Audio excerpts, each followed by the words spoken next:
ও হাসান ভাই, কোথায় যাচ্ছেন? এই তো একটু নদীর পাশে যাচ্ছি মাছ আনতে। বউ অনেক দিন ধরে বায়না করছিল মাছ খাবে।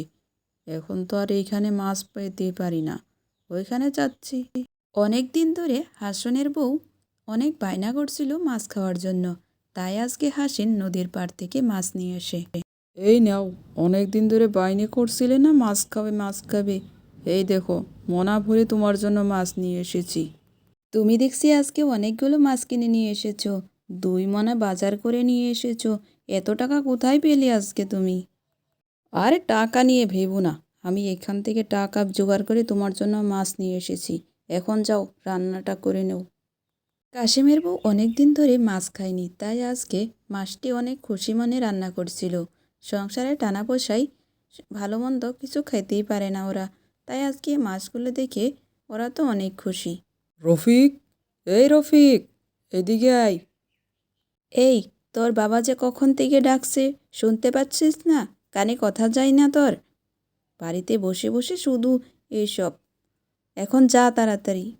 আচ্ছা মা, এইভাবে কেন বলছো? যাচ্ছি তো।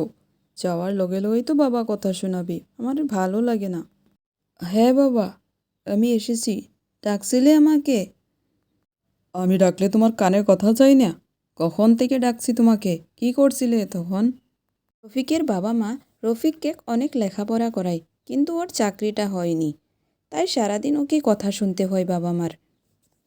এটা কাজের সন্ধানে ঘুরতে থাকে, কিন্তু কোনো কাজের ব্যবস্থাই করতে পারে না।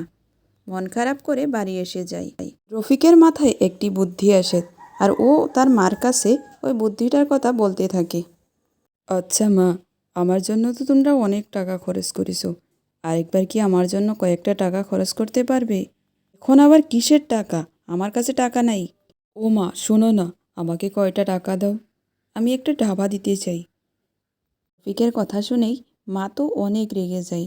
এত লেখাপড়া করালো, চাকরি করবে, ও কই ঢাবা খোলার কথা বলছে, তার জন্য অনেক রেগে যায়। রফিক তার মাকে খুব বোঝালো। অনেকক্ষণ বোঝানোর পর যেহেতু মা মনটা গলেই গেল, আর ওকে কিছু টাকা দিয়ে দেই, আর ওই টাকা দিয়ে রফিক একটা ধাবা খোলে। ওর মার কাছ থেকে টাকা নিয়ে রফিক একটি ধাবা খোলে। প্রথমেতে ধাবাতে কেউ আসেনি। রফিক মন খারাপ করে ধাবাতে সারাদিন বসে থাকে, কিন্তু একটা কাস্টমারও নাই। কি হবে তার রান্নার? এত এত রান্না করে রেখে দিয়েছে, একটা কাস্টমারও আসেনি। তেল হয়েই যাচ্ছিল, তখনই একটি লোক তার ধাবার কাছে আসে। ওইটাকে দেখার লগে লগে রফিকের মনে কিছু আশা জাগে।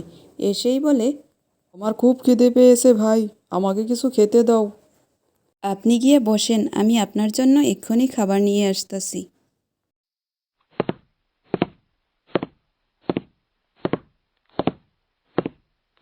রফিক বলে, আপনি আমার দোকানের প্রথম কাস্টমার, খেয়ে বলবেন তো কেমন হয়েছে।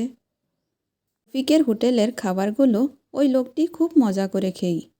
ও ভাই, তোমার খাবারগুলো খুব স্বাদ ছিল, আমার পেট ভরে খেয়েছি, খুব ভালো লেগেছে। লোকটি খেয়ে দিয়ে রফিকের খুব প্রশংসা করে।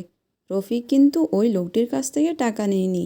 ও বলে, আজকে আমার প্রথম দিন, তাই আমি আপনার কাছ থেকে কোনো টাকা নিব না। কয়েকদিন যেতে যেতেই কাস্টমার তো অনেকগুলো আসতে থাকে। এইভাবেই ও চলতে থাকে। ধীরে ধীরে কাস্টমার বাড়তেই চলে। রফিক হোটেল দিয়েই অনেক টাকা উপার্জন করে, আর ওরা একটি বাড়ি কিনে। নতুন বাড়িটি খুব বড় ছিল। ওর মাও এখন খুব খুশি নতুন বাড়িতে। রফিক খুব সততার সাথে কাজ করে যায়, আর তাই অনেক তাড়াতাড়ি ও সফল হয়ে যায়। নতুন বাড়ি কিনেই একটি বিয়ে করেও ফেলে। নতুন বউকে নিয়ে বাড়ি আসে। রফিক বাবা মা আর বউকে নিয়ে এখন সুখে সংসার করছে।